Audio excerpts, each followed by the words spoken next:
My bride-to-be's secret bachelorette rules. Delete everything, zero evidence policy. I smiled and agreed. The $1,200 private eye I secretly hired delivered wedding-ending photos to her entire family at our rehearsal dinner. Her mother fainted, her father demanded an annulment, and I walked away with my dignity intact. What started as pre-wedding jitters quickly turned into something much darker when Stella began acting like she was planning a covert military operation instead of a fun weekend with her friends. I'm Mason, 29, a certified public accountant who believes in transparency and trust, qualities that apparently made me the perfect mark for someone with very different values.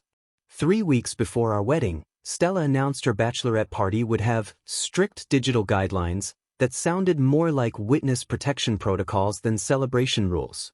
Everyone has to put their phones in locked pouches, she explained while pacing our living room like a caged animal. And I'm having everyone sign confidentiality agreements. What happens in Vegas stays in Vegas, you know. I looked up from my laptop where I'd been reviewing our wedding budget spreadsheet. That seems pretty intense for a bachelorette party.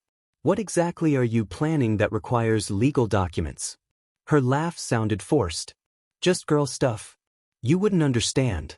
Besides, don't you trust me? The way she said it made my stomach drop. When someone asks if you trust them right after describing behavior that would make the CIA proud, that's usually not a good sign. But I was 3 weeks out from marrying someone I'd dated for 2 years, so I chose to believe her explanation about wanting an authentic experience without social media distractions. 2 nights later, during our usual Thursday game night with her maid of honor Penelope and her boyfriend Marcus, everything started unraveling. We were playing Monopoly when Penelope mentioned something that made Stella go completely white.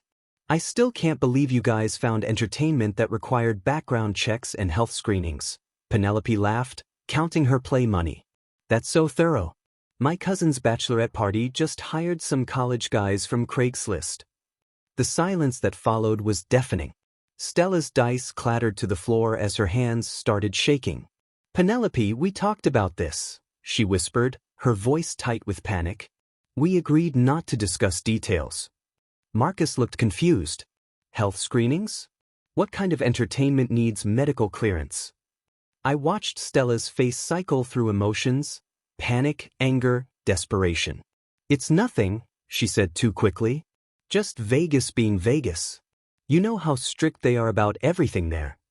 But Penelope, oblivious to the landmine she'd stepped on, kept talking. I thought it was smart, actually. Better safe than sorry when you're hiring professional. Stop. Stella's voice cracked like a whip. She stood up so fast her chair fell backward. I have a headache. Game night's over. She grabbed her purse and keys, rushing toward the door. I need air. I'll call you later, Mason. The door slammed behind her, leaving the 3 of us staring at each other in confused silence. Marcus was the first to speak. What the hell just happened? Penelope looked genuinely bewildered. I don't know. She told me the entertainment company required health screenings. I thought that was responsible. What kind of entertainment? I asked, though part of me already knew I didn't want the answer. She wouldn't tell me specifics, Penelope admitted. Just said it was something special for her last night of freedom. Last night of freedom. The phrase hit me like a punch to the gut. That's not how someone describes their bachelorette party when they're excited about their wedding. That's how someone talks about their final opportunity to do something they know they shouldn't. Over the next week, Stella's behavior became increasingly erratic. She started obsessively checking my phone whenever I left it unattended, asking seemingly casual questions about my bachelor party plans with an intensity that felt more like interrogation than curiosity. So you and the guys are just doing dinner and a baseball game? She asked for the 4th time while I was getting ready for work. That's really it? Nothing else? What else would we do? I replied, adjusting my tie. Brad's bringing his Nintendo Switch. We might play video games afterward. She studied my face like she was looking for lies. Most guys do more than that for bachelor parties. Aren't you worried you'll regret not having one last wild night? The question felt loaded. Why would I want a wild night when I'm marrying the person I want to be with forever? Her smile looked plastic. Of course. I just want you to have fun. But her eyes held something that looked uncomfortably like guilt. The breaking point came when I discovered she'd been researching Nevada marriage laws on her laptop. Not wedding planning stuff, actual legal information about quickie divorces, asset protection, and annulment procedures. When I confronted her about it, she claimed she was helping a friend who was having marriage problems, but couldn't provide any details about which friend or what kind of help she was offering. That night, lying in bed listening to her scroll through her phone with the volume on low, I made a decision that would change everything. I'd spent my entire career analyzing financial discrepancies and identifying patterns that didn't add up. Stella's behavior was throwing up red flags that my professional training couldn't ignore. The next morning, I contacted Frank Rodriguez, a former casino security chief turned private investigator who specialized in Las Vegas surveillance. His website testimonials were filled with grateful clients who discovered infidelity, fraud, and various forms of betrayal during Vegas trips. I need someone to keep an eye on my fiancé's bachelorette party, I told him during our phone consultation. Something's not right, and I need to know what I'm walking into before I say, I do. Frank's voice was gravelly but kind. Son, in 30 years of doing this work, I can tell you that when someone's gut tells them something's wrong, they're usually right. What's your budget for peace of mind? $1,200, I said without hesitation. It was money I'd been saving for our honeymoon, but if my suspicions were correct, there wouldn't be a honeymoon to spend it on. Frank Rodriguez turned out to be exactly what I needed. A consummate professional who understood that sometimes the truth hurts, but lies hurt worse.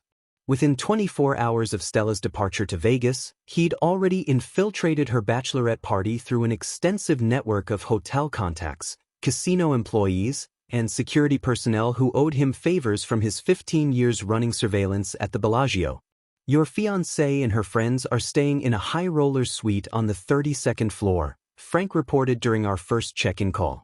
They've got recording devices planted strategically throughout the common areas, and I've got 3 undercover photographers positioned at key locations around the casino and pool area. The locked phone pouch thing was smart on her part, but she didn't account for professional surveillance equipment. I was sitting in my home office, staring at wedding invitation samples that suddenly felt like evidence of my own naivety. Have you seen anything yet? It's only been 6 hours since they arrived, but yeah, I've seen enough to know your instincts were right, Frank said grimly. The professional entertainment showed up around 9 p.m. 2 male escorts, both with the health screenings and background checks your friend mentioned. High-end operation, not some cheap bachelor party nonsense. My stomach dropped. Escorts. The kind that charge by the hour and provide exactly the services you're probably imagining, Frank confirmed. Your fiancée didn't waste any time getting acquainted. The audio we're picking up suggests this isn't her first rodeo, if you know what I mean. The next 12 hours were the longest of my life. Frank sent periodic updates that painted an increasingly devastating picture. Stella wasn't just cheating, she was orchestrating an elaborate farewell tour that treated our upcoming marriage like a prison sentence she was preparing for. She's been intimate with both escorts, Frank reported during our Saturday afternoon call. Her friends are cheering her on and filming everything on their personal devices, despite the supposed no phones rule. Apparently, the confidentiality agreements were just to keep you from finding out, not to actually maintain privacy. The audio recordings were even worse than the visual evidence. Frank played me clips of Stella laughing with her friends about her boring accountant with no backbone and bragging about her last taste of freedom before settling for financial security. Mason's sweet, but God, he's so predictable, I heard her voice say through Frank's phone speaker. Same restaurant every Friday, same vacation spot every year, same everything. At least after we're married, I'll have access to his portfolio and can live a little. Penelope's voice chimed in. Are you sure you want to go through with it? You could just call it off. Stella's laugh was cold. And give up a guaranteed comfortable life? Please. I can have my fun on the side and still play the perfect wife. He'll never suspect anything. He's too trusting and too boring to even imagine this stuff. Frank had to pause the recording because I'd started making a noise that was somewhere between a growl and a sob. There's more, son. She's been maintaining a secret social media account under the name Stella Summers. Different last name, fake profile picture, but it's definitely her. She's been documenting affairs and mocking you to her online followers for months. Show me, I said, though every instinct told me I didn't want to see it. Frank sent me screenshots that felt like physical blows. Posts about my clueless fiancé who thinks I'm at book club, with laughing emojis. Photos of expensive lingerie with captions like, not for the hubby-to-be. Conversations with other women about how to maintain side relationships after marriage, and keeping your real self hidden from boring partners. The final straw came Sunday morning when Frank called with his last update. She's planning to continue this behavior after the wedding, he said bluntly. I overheard her making plans with Penelope for their next girls' trip in 6 months. Apparently, they've been doing annual cheating retreats for years, calling them spa weekends or work conferences. Your fiancé has turned infidelity into a scheduled hobby. I was done. Not just with Stella, but with being the kind of person who could be played so easily. Frank, I need you to compile everything into a comprehensive report. Video, audio, photographs, social media evidence, all of it. And I need it presented in a way that's absolutely irrefutable. What are you planning to do? Frank asked, though his tone suggested he already knew. I'm going to make sure everyone knows exactly who they're celebrating at our rehearsal dinner, I said. Starting with her parents. Frank was quiet for a moment. Son, that's going to be nuclear. Are you sure you want to go that route? I thought about the wedding dress hanging in our closet, the deposits we'd paid, the guests who'd booked travel. Then I thought about Stella laughing about my predictability while having unprotected sex with strangers in Vegas. I've never been more sure of anything in my life, I said. How quickly can you get back to Virginia with the evidence? Frank arrived at my apartment Tuesday morning with a manila folder thick enough to prosecute a federal case. But before I could even think about confronting Stella, I knew I had to show the evidence to her parents first.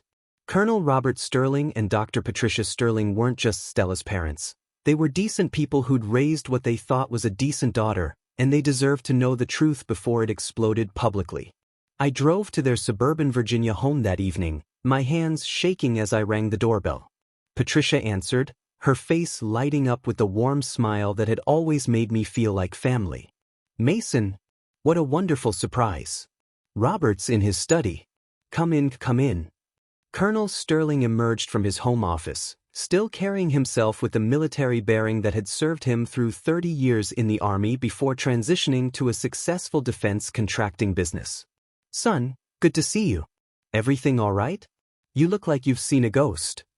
I sat down in their living room, surrounded by family photos that included dozens of pictures of Stella and me at various holidays and celebrations. I need to show you both something about Stella's bachelorette party, I began, opening Frank's folder. This is going to be difficult to see, but you need to know what kind of person you're about to welcome into your family permanently. Patricia's face went from concern to confusion to absolute horror as I showed them the photographs first. Her hand flew to her mouth, and she started making small gasping sounds that broke my heart. Robert's military training kicked in immediately. His face went stone cold as he methodically examined each piece of evidence like he was studying battlefield intelligence. Jesus Christ, he whispered, which was the first time I'd ever heard him take the Lord's name in vain. Patricia, don't look at any more of these. But Patricia had already seen enough. She was crying silently, tears streaming down her face as she stared at a photo of her daughter engaged in activities that would make a porn star blush. That's my baby, she whispered. That's my little girl. How did we fail her so badly? You didn't fail her, I said firmly. You raised her with values and principles. She chose to reject them. Robert was studying the social media screenshots with the focus of someone analyzing enemy communications. She's been mocking you for months, he said grimly, calling you boring and predictable while planning to use you for financial security. This isn't a mistake, son. This is calculated deception. I played them some of the audio recordings, watching Robert's jaw clench tighter with each cruel word his daughter spoke about me and our relationship. When Stella's voice talked about maintaining side relationships after marriage, Patricia actually got up and ran to the bathroom. We could hear her being sick. "What do you want to do about this?" Robert asked when Patricia returned, pale and shaking. "The wedding's in 10 days. We've got 150 people coming, deposits paid, arrangements made. I want everyone to know who they're celebrating," I said. "Starting with the rehearsal dinner. I want her entire family to see exactly what kind of person she really is before they watch her promise to love, honor, and cherish me." Robert was quiet for a long moment, his strategic mind working through the implications. "That's going to be a hell of a thing, son. You're talking about nuclear warfare at a family gathering." "She declared war on our relationship the moment she booked those escorts," I replied. "I'm just returning fire." Patricia spoke for the first time since getting sick. "She needs to face consequences for this behavior," she said, her voice shaky but determined. "We raised her better than this. If we don't hold her accountable now, she'll just keep destroying people who care about her." Robert nodded slowly. "I agree. And frankly, I'd rather find out what kind of person my daughter has become now than watch you discover it 5 years into a marriage with children involved." That's when Stella's younger sister Madison walked in from her graduate school classes, immediately sensing the tension in the room. "What's going on? Why does everyone look like someone died?" Robert made a command decision. "Madison, sit down. You need to see something about your sister." Madison's reaction was almost identical to her mother's. Initial disbelief, then horror, then anger. But as a 24-year-old who understood social media better than her parents, she was especially disgusted by the fake Instagram account. "She's been making fun of Mason online for months," Madison said, scrolling through the screenshots on her phone. "This is sociopathic behavior.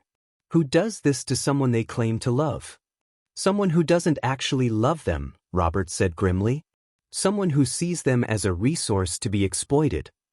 We spent the next 2 hours planning what would essentially be a military-style operation. Robert would continue wedding preparations normally to avoid tipping off Stella, but he'd quietly disinvite extended relatives to minimize collateral damage. He had connections with the country club's AV system from previous corporate events and could easily arrange to display the evidence during the rehearsal dinner toasts. "We'll let her dig her own grave," Robert said with military precision. "She'll show up expecting to be celebrated, and instead she'll be exposed for exactly what she is. Sometimes the only way to stop a liar is to make lying impossible." Patricia was still crying, but there was steel in her voice when she spoke. "I love my daughter, but I love the truth more. And I won't watch her destroy a good man who loves our family." As I drove home that night, I felt something I hadn't experienced in weeks: clarity. Tomorrow, Stella would return from Vegas expecting to seamlessly transition back into wedding planning. Instead, she was walking into a trap designed by a retired Army colonel who specialized in strategic warfare. The irony wasn't lost on me. She'd called me predictable and boring, but she'd never seen this coming. The rehearsal dinner was held at Riverside Country Club, the same venue where we'd planned to celebrate our marriage the next day.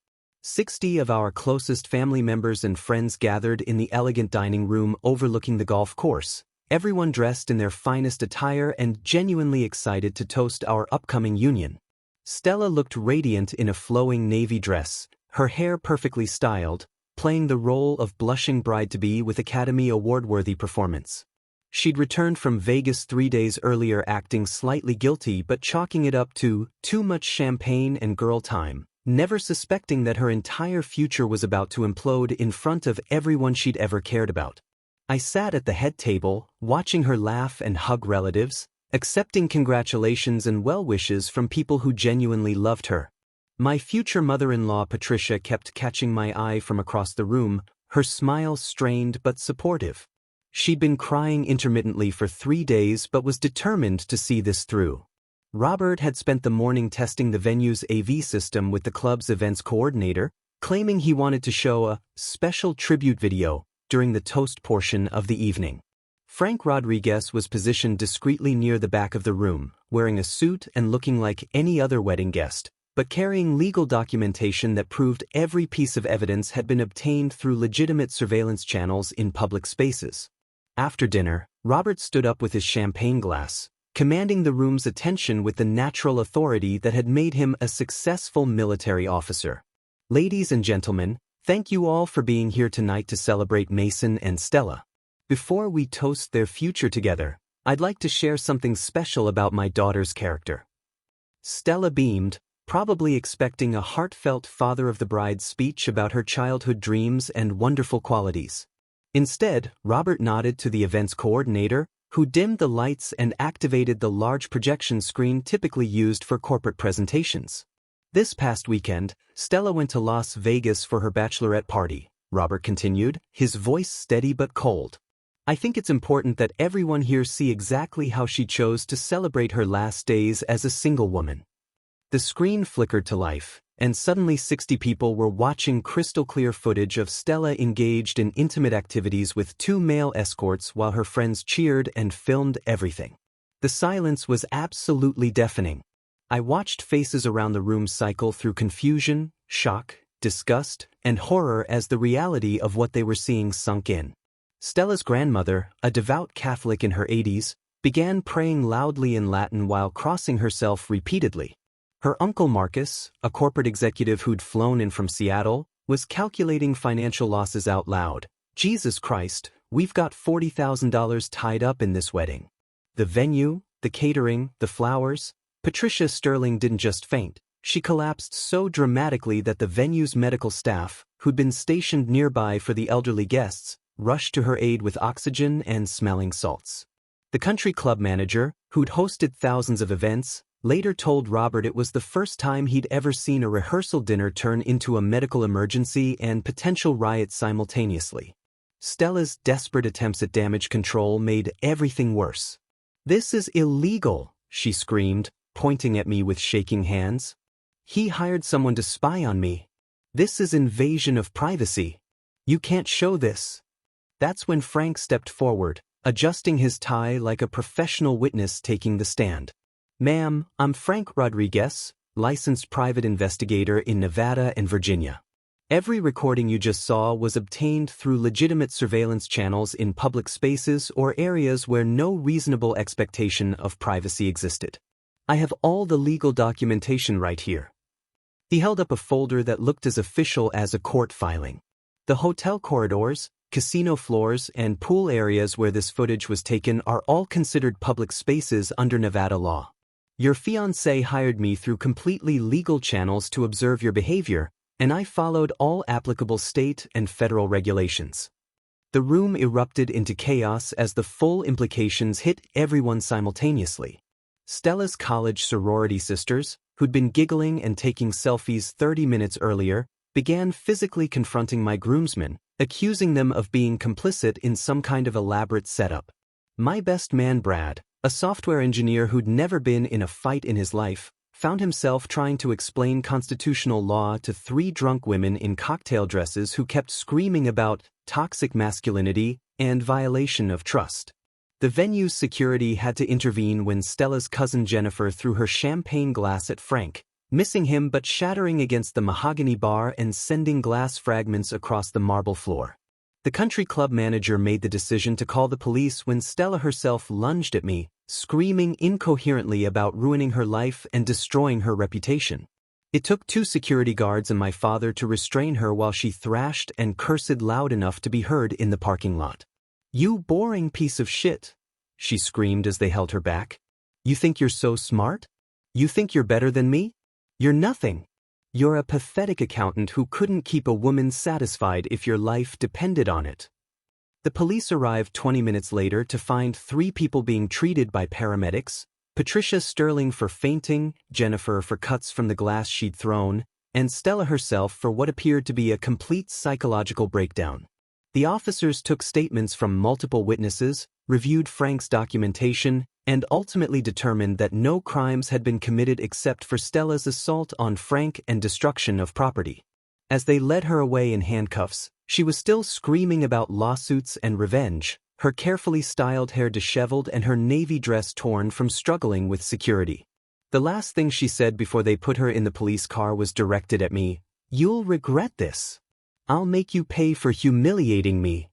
Robert Sterling walked over to me as the police cars pulled away, his face grim but satisfied. "Son, I'm sorry you had to go through this, but I'm proud of you for having the courage to expose the truth. A man who would let himself be played like that isn't worthy of my respect, but a man who stands up for himself when he discovers deception? That's someone I can admire." The venue was in shambles. Half the guests had left in shock or disgust, and my wedding was officially canceled before it had even begun. But standing there in my tuxedo, watching the woman I'd thought I loved get arrested for assault, I felt something unexpected: relief. Stella was released from jail the next morning and immediately hired Marcus Blackwood, aggressive divorce attorney known for taking scorched-earth approaches to relationship disputes. Within 48 hours, I was served with papers demanding $75,000 in damages for defamation, invasion of privacy, intentional infliction of emotional distress, and something called tortious interference with prospective economic advantage. Apparently her way of claiming I'd cost her future earning potential by exposing her behavior. But Stella's nuclear legal strategy was matched by an even more vicious social media campaign designed to paint me as an abusive, controlling stalker who'd violated her privacy and destroyed her life out of jealousy and spite. Her Facebook post, which went viral within hours, was a masterpiece of manipulation. I made a mistake during my bachelorette party, but instead of talking to me like an adult, my ex-fiancé hired a private investigator to spy on me and then humiliated me publicly in front of my entire family. This is what emotional abuse looks like: controlling behavior disguised as moral superiority. The post garnered over 3,000 likes and hundreds of comments supporting her as a victim of toxic masculinity and relationship abuse, with strangers rallying to her cause without knowing she'd been planning elaborate infidelity while mocking me online for months. Her Instagram stories were even worse, crying selfies with captions about learning to trust again and healing from narcissistic abuse, positioning herself as a brave survivor speaking out against relationship violence.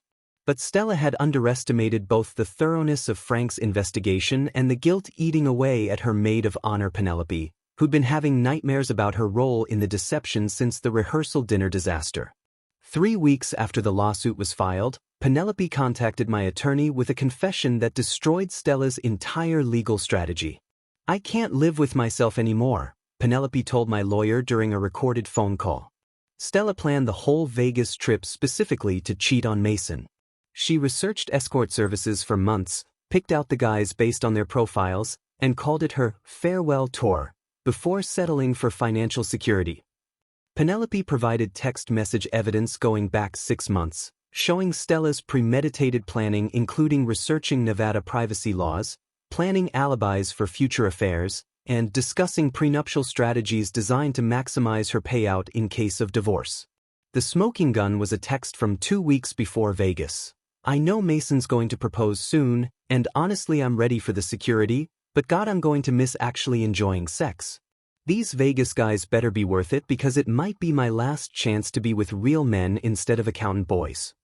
Not only was Stella's lawsuit dismissed with prejudice, but she was ordered to pay my legal fees, $23,000, and faced potential perjury charges for lying under oath about the nature of our relationship and her motivations.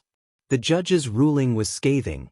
The plaintiff's attempt to portray herself as a victim of privacy invasion is contradicted by substantial evidence showing premeditated infidelity and deliberate fraud. This court will not enable manipulative behavior disguised as victimhood. The social media reversal was swift and devastating. When Penelope's evidence became public through court filings, Stella's viral Facebook post was screenshot and shared across Reddit, Twitter, and Instagram with captions like, "This is what actual manipulation looks like," and "Woman gets caught cheating, claims she's the victim." Her carefully crafted victim narrative collapsed overnight as people realized they'd been manipulated into supporting someone who'd planned elaborate betrayal while publicly claiming moral high ground. The professional consequences were equally brutal. Stella worked at Henderson and Associates, a prestigious consulting firm that prided itself on integrity and client trust. When her scandal went viral on LinkedIn, several major clients specifically requested she be removed from their accounts, questioning whether they could trust a firm that employed someone capable of such elaborate deception.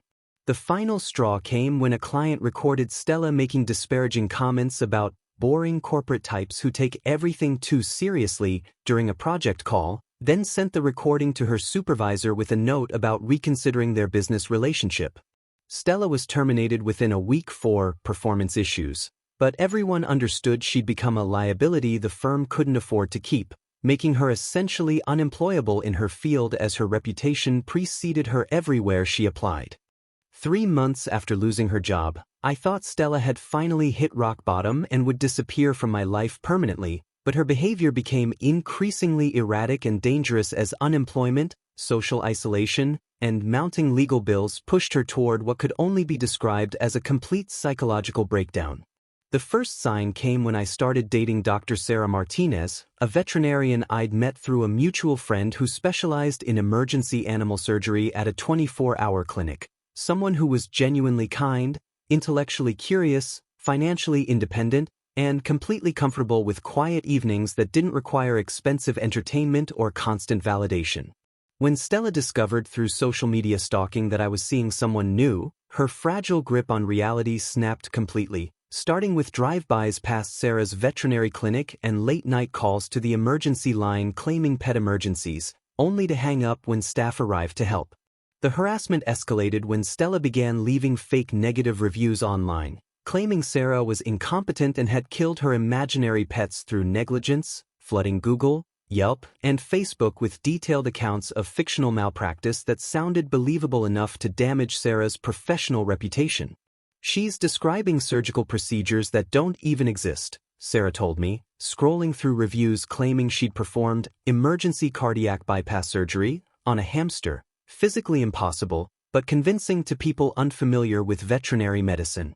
The breaking point came when Sarah was working late performing actual emergency surgery on a dog hit by a car, and Stella somehow gained access to the clinic, going on a rampage that caused over $15,000 in damage to irreplaceable medical equipment, destroying an X-ray machine, pouring bleach into medication refrigerators, slashing examination tables with scalpels, and spray painting. Homewrecker bitch stealing other people's lives, across the surgical suite wall. Sarah found the destruction the next morning and called police, who arrested Stella at her mother's house and charged her with breaking and entering, destruction of property, stalking and harassment, felonies carrying potential prison time rather than probation and fines.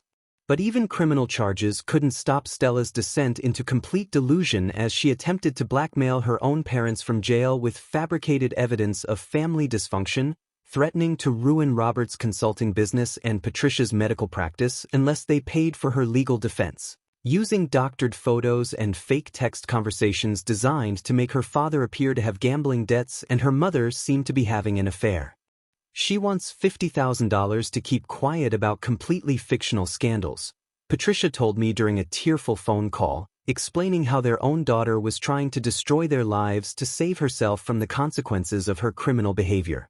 Robert's military background had taught him to recognize psychological warfare, and he immediately consulted attorneys who confirmed Stella's blackmail attempts were additional felonies that could add years to her sentence, leading him and Patricia to make the heartbreaking decision to testify against their own daughter rather than submit to extortion.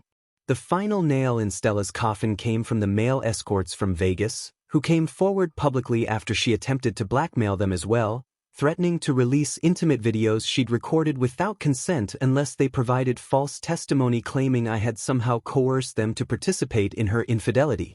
The escorts contacted Frank Rodriguez, who connected them with prosecutors, and their testimony revealed that Stella had specifically requested unprotected encounters and paid extra for activities violating safety policies, painting a picture of someone reckless with both her own health and others' well-being. Even Stella's former friend group completely abandoned her as more details about her manipulative behavior became public, with Penelope obtaining a restraining order after receiving threatening messages about her employer and family, while her other college friends issued a joint statement distancing themselves from someone they described as a person we clearly never really knew, leaving Stella completely isolated except for increasingly unhinged social media posts about conspiracy theories and elaborate plots against her.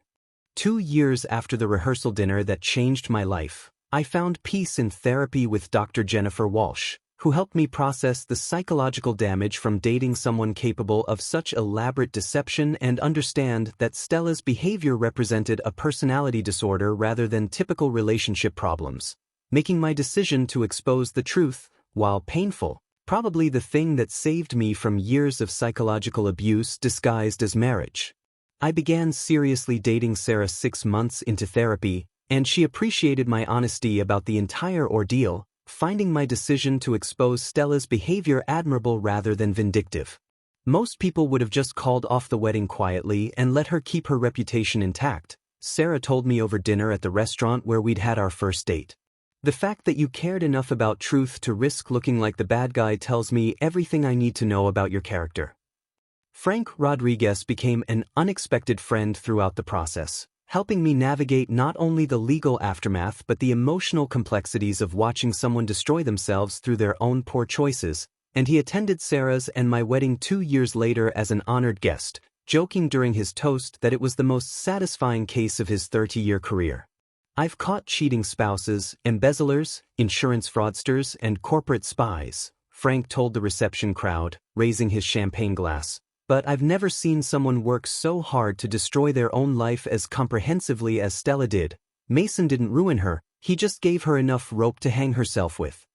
The legal resolution came 18 months after the rehearsal dinner disaster when Stella eventually pleaded guilty to multiple charges including stalking, destruction of property, extortion, and harassment in exchange for 2 years probation plus mandatory mental health treatment, with restitution payments for Sarah's veterinary clinic and a permanent restraining order prohibiting contact with me, Sarah, or any Sterling family member.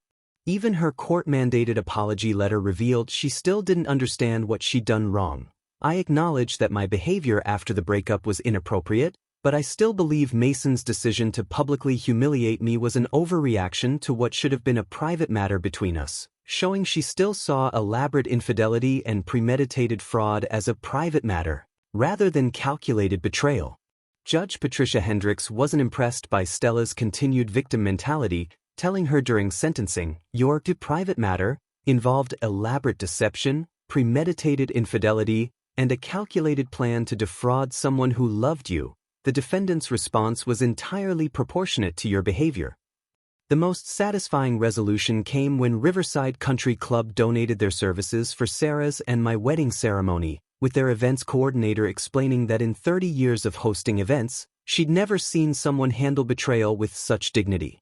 Robert Sterling walked Sarah down the aisle since her father had passed away, and Patricia Sterling tearfully told me during the reception that I was the son they'd always hoped for, while both of Stella's parents had completely cut ties with her after the blackmail attempts, choosing to focus on relationships with people who actually deserved their love. "We raised her with values and principles," Robert told me during our father-son dance. "The fact that she rejected everything we taught her doesn't reflect on her upbringing. It reflects on her character. You showed us what real integrity looks like when someone's character gets tested." The last update I received about Stella came through Frank's network. She'd moved to Arizona after completing probation, working retail under her middle name to avoid internet infamy, attempting to start over with another fabricated identity as a trauma survivor who'd escaped abuse. But her new boyfriend discovered her real story through Google and ended things immediately. Sarah and I have been married for 6 months now, and I wake up every morning grateful that Stella's betrayal led me to someone who actually deserves my love. We bought a house with the money I would have wasted on a Vegas honeymoon, and we're talking about starting a family with someone who shares my values about commitment, honesty, and building something real together. Realizing that the greatest gift Stella ever gave me was showing her true character before it was too late to escape.